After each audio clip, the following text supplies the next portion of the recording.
ಸ್ನೇಹಿತರೆ ನಮಸ್ಕಾರ. ಎಲ್ಲರೂ ಹೇಗಿದ್ದೀರಾ ಫ್ರೆಂಡ್ಸ್? ಎಲ್ಲರೂ ಚೆನ್ನಾಗಿದ್ದೀರಾ ಅನ್ಕೊಳ್ತೇನೆ. ಮತ್ತೆ ಇವತ್ತು ಒಂದು ತುಂಬಾ ಮುಖ್ಯವಾದಂತಹ ವಿಷಯ ಇತ್ತು, ಅದ್ರ ಬಗ್ಗೆ ಮಾತಾಡೋಣ ಅಂತ ಹೇಳ್ಬಿಟ್ಟು ಈ ವಿಡಿಯೋ ಮಾಡ್ತಾ ಇದ್ದೀನಿ. ಅದಕ್ಕಿಂತ ಮುಂಚೆ ಇನ್ನು ನನ್ನ ಚಾನಲ್ ಅನ್ನ ಯಾರೆಲ್ಲ ಸಬ್ಸ್ಕ್ರೈಬ್ ಮಾಡ್ಕೊಳ್ಳಿಲ್ಲ ಪ್ಲೀಸ್ ಸಬ್ಸ್ಕ್ರೈಬ್ ಮಾಡ್ಕೊಳ್ಳಿ. ಯಾಕಂದ್ರೆ ಮತ್ತೆ ರಿಕ್ವೆಸ್ಟ್ ಮಾಡ್ತಾ ಇದ್ದೀನಿ, ಯಾರು ಏನೋ ತಿಳ್ಕೊಬಿಡಿ. ಯಾಕಂದ್ರೆ ನಿಮ್ ಸಹಕಾರ ಇಲ್ಲದೆ ನಾವು ಬೆಳೆಯೋದಕ್ಕಾಗಲ್ಲ. ಅದರಿಂದ ಎಲ್ಲರೂ ನನ್ನ ವಿಡಿಯೋಸ್ ಅನ್ನ ನೋಡೋದಕ್ಕೆ ಮುಂಚೆ ಸಬ್ಸ್ಕ್ರೈಬ್ ಮಾಡ್ಕೊಳ್ಳಿ. ಹಾಗೆ ನನ್ನ ವಿಡಿಯೋಸ್ ಅನ್ನು ಶೇರ್ ಮಾಡೋ ಮುಖಾಂತರ ನನಗೆ ಸಪೋರ್ಟ್ ಮಾಡಿ ಅಂತ ಹೇಳ್ತಾ, ಇವತ್ತು ಒಂದು ಮುಖ್ಯವಾದಂತಹ ವಿಷಯ ಇದೆ, ಅದರ ಬಗ್ಗೆನೇ ಈ ವಿಡಿಯೋದಲ್ಲಿ ಮಾತಾಡೋಣ. ಏನಂತ ಅಂದ್ರೆ, ನಮ್ಮ ಕರ್ನಾಟಕ ಸರ್ಕಾರ ಇತ್ತೀಚೆಗೆ ಒಂದು ತುಂಬಾನೇ ಮುಖ್ಯವಾದಂತಹ ಒಂದು ಅವಕಾಶವನ್ನ ಜನಗಳಿಗೆ ಕಲ್ಪಿಸ್ತಾ ಇದೆ. ಏನಂತ ಅಂದ್ರೆ, ಯಾರು ಕನ್ಸ್ಟ್ರಕ್ಷನ್ ಬಿಲ್ಡಿಂಗ್ಗಳನ್ನ ಕಟ್ಟಿದ್ದೀರಾ ಆಲ್ರೆಡಿ, ಮತ್ತೆ ಇವಾಗ ಬಿಲ್ಡಿಂಗ್ಗಳನ್ನ ಯಾರ್ಯಾರು ಕನ್ಸ್ಟ್ರಕ್ಷನ್ ಮಾಡ್ತಾ ಇದ್ದೀರಾ, ಯಾರ್ಯಾರು ವಯೋಲೇಷನ್ ಮಾಡಿದ್ದೀರಾ, ಯಾಕಂತಂದ್ರೆ ಕಾನೂನಿನ ಪ್ರಕಾರ ಯಾರು ಕಟ್ಟಿರಲ್ಲ, ಅದರಲ್ಲಿ ನೀವು ಅಪ್ರೂವಲ್ ತಗೊಂಡು ಕೂಡ ನೀವು ಏನಾದ್ರೂ ರೂಲ್ಸ್ ಅನ್ನ ಬ್ರೇಕ್ ಮಾಡಿದ್ರೆ ಅದನ್ನ ಸಕ್ರಮ ಮಾಡೋದಕ್ಕೆ ಒಂದು ದಂಡದ ಸ್ಕೀಮ್ ಅನ್ನ ನಮ್ಮ ಕರ್ನಾಟಕ ಸರ್ಕಾರ ಬಿಡುಗಡೆಯನ್ನ ಮಾಡಿದೆ. ಏನು ನೀವು ಉಲ್ಲಂಘನೆ ಮಾಡಿರ್ತೀರ, ಯಾವುದೇ ಕಟ್ಟಡವನ್ನ ಕಟ್ಟಬೇಕಾದ್ರೆ ಸುಮಾರು 15% ಉಲ್ಲಂಘನೆ ಮಾಡಿದ್ರು ಕೂಡ ನಿಮ್ಮ ಕಟ್ಟಡದ ನಿರ್ಮಾಣವಾದಂತಹ ಬಿಲ್ಡಿಂಗ್ ಅನ್ನ ಕಾನೂನು ರೀತಿಯಲ್ಲಿ ಸಕ್ರಮ ಮಾಡೋದಕ್ಕೆ ನಮ್ಮ ಸರ್ಕಾರ ಮುಂದಾಗಿದೆ.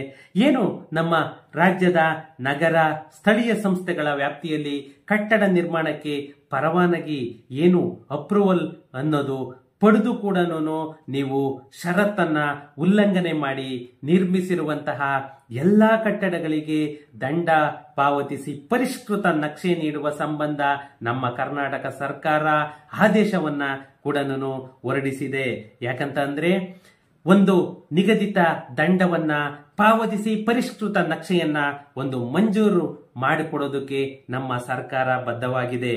ಈ ಯಾವುದೇ ಒಂದು ಕಟ್ಟಡವನ್ನ ಕಟ್ಟಬೇಕು ಅಂತಂದ್ರೆ, ಒಂದು ಮನೆ ಆಗ್ಬೋದು ಅಥವಾ ಒಂದು ಕಮರ್ಷಿಯಲ್ ಕಾಂಪ್ಲೆಕ್ಸ್ ಆಗ್ಬೋದು, ನೀವು ಅಪ್ರೂವಲ್ ಅನ್ನ must and should plan approval ಅನ್ನ ತಗೊಂಡ್ಲೇಬೇಕು.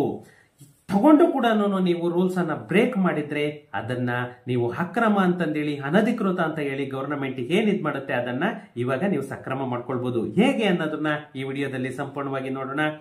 ಕಟ್ಟಡದ ಪರವಾನಗಿ ಏನು ಅಪ್ರೂವಲ್ ಪಡೆದು ಕೂಡ ನೀವು ಸೆಟ್ ಬ್ಯಾಕ್ಗಳಲ್ಲಿ 15% ಮಿತಿಯೊಳಗೆ ಉಲ್ಲಂಘನೆ ಮಾಡಿದ್ದಲ್ಲಿ ಅಂತಹ ಕಟ್ಟಡಗಳಿಗೆ ನಗರ ಮತ್ತೆ ಸ್ಥಳೀಯ ಸಂಸ್ಥೆವಾರು ನಿಗದಿತ ದಂಡವನ್ನ ಪಾವತಿಸಿಕೊಂಡು ಪರಿಷ್ಕೃತ ನಕ್ಷೆಯನ್ನ ಮಂಜೂರು ಮಾಡಲು ನಮ್ಮ ಕರ್ನಾಟಕ ಸರ್ಕಾರ ಸೂಚಿಸಲಾಗಿದೆ. ಇದಕ್ಕಿಂತ ಗುಡ್ ನ್ಯೂಸ್ ಬೇಕಾ? ಏನು ಪಟ್ಟಣ ಪಂಚಾಯಿತಿ ವ್ಯಾಪ್ತಿಯ ವಸತಿ, ಕೈಗಾರಿಕೆ ಮತ್ತೆ ಕಮರ್ಷಿಯಲ್ ಇತರ ಉದ್ದೇಶದ ಕಟ್ಟಡಕ್ಕೆ ಪ್ರತಿ ಚದುರ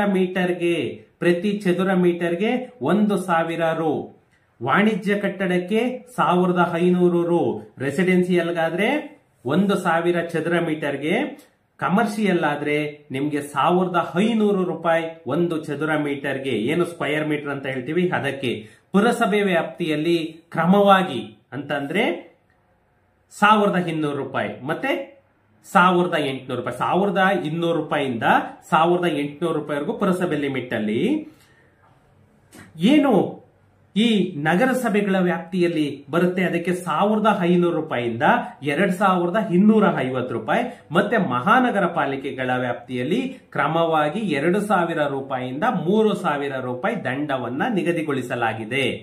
ಏನು ಈ ಕಟ್ಟಡ ಪರವಾನಗಿ, ಏನು ಪ್ಲಾನ್ ಅಪ್ರೂವಲ್ ಅಂತ ಹೇಳ್ತೀವಿ, ಪ್ಲಾನ್ ಅಪ್ರೂವಲ್ ಪಡೆದು ಫ್ಲೋರ್ ಏರಿಯಾ ರೇಷಿಯೋ ಅಂತ ಏನ್ ಹೇಳ್ತೀವಿ, FAR ಅಂತ ಹೇಳ್ಬಿಟ್ಟು, ಮತ್ತೆ ಕಾರ್ ಪಾರ್ಕಿಂಗ್ ಪ್ರದೇಶಗಳಲ್ಲೂ ಕೂಡ, ಯಾಕಂದ್ರೆ ಇಷ್ಟು ಬಿಲ್ಡಿಂಗ್ ಕಟ್ತೀವಿ ಅಂತಂದ್ರೆ ಅಷ್ಟರಲ್ಲಿ ಶೇಕಡಾವಾರು ಇಷ್ಟು ಪರ್ಸೆಂಟ್ ಅನ್ನ ನಾವು ಪಾರ್ಕಿಂಗ್ ಕೊಡಬೇಕು, ಇಷ್ಟು ಪರ್ಸೆಂಟ್ ಅನ್ನ ನಾವು ಸೆಟ್ ಬ್ಯಾಕ್ ಓಪನ್ ಸ್ಪೇಸ್ ಅನ್ನೋದನ್ನ ಬಿಡಬೇಕು ಅನ್ನೋದು ಕೂಡ ಕಾನೂನಲ್ಲಿ ಇದೆ.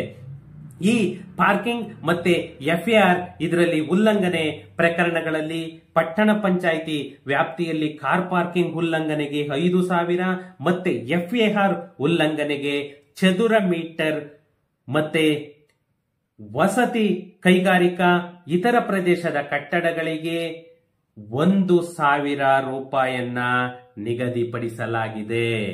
ಯಾಕಂತ ಅಂದ್ರೆ, ನೀವು ಯಾವುದೇ ಒಂದು ಬಿಲ್ಡಿಂಗ್ ಅನ್ನ ಕಟ್ಟಬೇಕಂದ್ರೆ ನೀವು ಅಪ್ರೂವಲ್ ತಗೊಳ್ಳೋದು ದೊಡ್ಡದಲ್ಲ. ಆ ಅಪ್ರೂವಲ್ ಕೊಡಬೇಕಾದ್ರೆ ನಿಮ್ಗೆ ಕಂಡೀಷನ್ ಅನ್ನ ಹಾಕಿರ್ತಾರೆ. ಆ ಕಂಡೀಷನ್ ಅನ್ನ ನೀವು ಪಾಲನೆ ಮಾಡಬೇಕು. ಯಾವುದೇ ಬಿಲ್ಡಿಂಗ್ ಆಗ್ಲಿ ಅಥವಾ ಯಾವುದೇ ಒಂದು ಲೇಔಟ್ ಆಗ್ಲಿ, ನೀವು ಅಪ್ರೂವಲ್ ತಗೋಬೇಕಾದ್ರೆ ಆ ಅಪ್ರೂವಲ್ ಲೆಟರ್ ಅಲ್ಲಿ ಕಂಡೀಷನ್ಸ್ ಇರುತ್ತೆ. ಆ ಕಂಡೀಷನ್ ಅನ್ನ ಏನಾದ್ರೂ ಬ್ರೇಕ್ ಮಾಡಿದ್ರೆ ಅವ್ರು ಯಾವಾಗ ಬೇಕಾದ್ರೂ ಕೂಡ ಆ ಪರವಾನಗಿ, ಲೈಸೆನ್ಸ್ ಅಂತ ಏನ್ ಹೇಳ್ತೀವಿ, ಅಪ್ರೂವಲ್ ಅಂತ ಹೇಳ್ತೀವಿ, ಅದನ್ನ ಯಾವಾಗ ಬೇಕಾದ್ರೂ ಅವರು ಕ್ಯಾನ್ಸಲೇಷನ್ ಮಾಡ್ಕೊಳ್ಬಹುದು. ಆ ಪವರ್ ಬಂದ್ಬಿಟ್ಟು ಗವರ್ನಮೆಂಟ್ ಗೆ ಇರುತ್ತೆ. ಇನ್ನು ಈ ವಾಣಿಜ್ಯ ಕಟ್ಟಡಗಳಿಗೆ 3,000 ರೂಪಾಯಿ ದಂಡ ವಿಧಿಸಿ ಸರ್ಕಾರ ಆದೇಶಿಸಿದೆ. ಪಟ್ಟಣ ಪಂಚಾಯಿತಿ, ವಸತಿ ಕೈಗಾರಿಕೆ ಮತ್ತು ಇತರೆ ವಾಣಿಜ್ಯ ಉದ್ದೇಶದ ಕಟ್ಟಡಗಳಿಗೆ 1000ದಿಂದ 1500, ಪುರಸಭೆಯಲ್ಲಿ 1200ರಿಂದ 1800, ನಗರಸಭೆಯಲ್ಲಿ 1500ರಿಂದ 1250, ಮಹಾನಗರ ಪಾಲಿಕೆಗಳಲ್ಲಿ 2000ದಿಂದ 3000 ರೂಪಾಯಿ ದಂಡವನ್ನ ವಿಧಿಸಿ, ಏನೇ ನೀವು ವಯೋಲೇಷನ್ ಮಾಡಿದ್ರು ಕೂಡ ಬಿಲ್ಡಿಂಗ್ ಕಟ್ಟಬೇಕು ಅಂದ್ರೆ ಏನೇ ರೂಲ್ಸ್ ಅನ್ನ ಬ್ರೇಕ್ ಮಾಡಿದ್ರು ಕೂಡ ಅದನ್ನ ಸಕ್ರಮಗೊಳಿಸೋದಕ್ಕೆ ಈ ದಂಡವನ್ನ ಕಟ್ಟಿಸ್ಕೊಂಡು ನಮ್ಮ ಕರ್ನಾಟಕ ಸರ್ಕಾರ ಅಂತಹ ಬಿಲ್ಡಿಂಗ್ಗಳಿಗೆ ನಿಮ್ಗೆ ಸಕ್ರಮ ಅಂತಂದೇಳಿ ಮಂಜೂರನ್ನ ಮಾಡಿ, ಅಪ್ರೂವಲ್ ಅನ್ನ ಮಾಡಿ ಕೊಡ್ತಾರೆ. ಇದು ನಮ್ಮ ಕರ್ನಾಟಕದಿಂದ ಇತ್ತೀಚೆಗೆ ಕನ್ಸ್ಟ್ರಕ್ಷನ್ ಮಾಡಿರೋರಾಗ್ಬೋದು ಅಥವಾ ಮಾಡ್ತಾ ಇರೋರ್ಗಾಗ್ಬೋದು ಒಂದು ಗುಡ್ ನ್ಯೂಸ್ ಅಂತಲೇನೆ ಹೇಳ್ಬೇಕು. ಇದು ಯಾರಿಗೆಲ್ಲನೂ ಯೂಸ್ ಆಗುತ್ತೆ ನೋಡಿ ಅಂತವ್ರು ಹೋಗ್ಬಿಟ್ಟು ನೀವು ಏನಿದೆ ಅದು ದಂಡವನ್ನ ಕಟ್ಟಿಬಿಟ್ಟು ನೀವು ಅಪ್ರೂವಲ್ ಅನ್ನ ಮಾಡಿಸ್ಕೋಬಹುದು. ಇದು ಒಂದು ಚಾನ್ಸ್ ಅಂತ ಹೇಳ್ಬೇಕು. ಯಾಕಂದ್ರೆ ಇಲ್ಲಿ ಅತಿಯಾಗಿ ಏನ್ ಇದ್ ಮಾಡಿಲ್ಲ, ಒಂದು ನಾಮಿನಲ್ ಚಾರ್ಜಸ್ ಅಂತಲೇನೆ ಇದ್ ಮಾಡಿದರೆ ಅದರ ಪ್ರಕಾರ ನೀವು ಇದ್ ಮಾಡ್ಕೊಂಡು ಆ ದಂಡವನ್ನ ಏನ್ ಪೆನಾಲ್ಟಿ ಅಂತ ಇದೆ ಆ ಪೆನಾಲ್ಟಿಯನ್ನ ಕಟ್ಬಿಟ್ಟು ನೀವು ಪ್ಲಾನ್ ಅನ್ನ ಮತ್ತೆ ಮಂಜೂರು ಮಾಡಿಸ್ಕೊಳ್ಳಿ. ಯಾಕಂತಂದ್ರೆ ಅದು ಅಪ್ರೂವಲ್ ಅನ್ನ ತಗೊಂಡ್ರೆ ನಿಮ್ಗೆ ತಿರ್ಗಾ ಮತ್ತೆ ಯಾರು ಕೂಡ ಬಂದು ನಿಮ್ಗೆ ಎಂಟ್ರಿ ಆಗಲ್ಲ. ಇದು ಈ ನಮ್ಮ ಸರ್ಕಾರದ ಒಂದು ಹೊಸ ಅಪ್ಡೇಟ್. ಯಾಕಂದ್ರೆ ಎಷ್ಟೋ ಕಡೆ ಅನಧಿಕೃತ ಕಟ್ಟಡಗಳನ್ನ ತೆರವುಗೊಳಿಸ್ತಾ ಇದ್ದಾರೆ.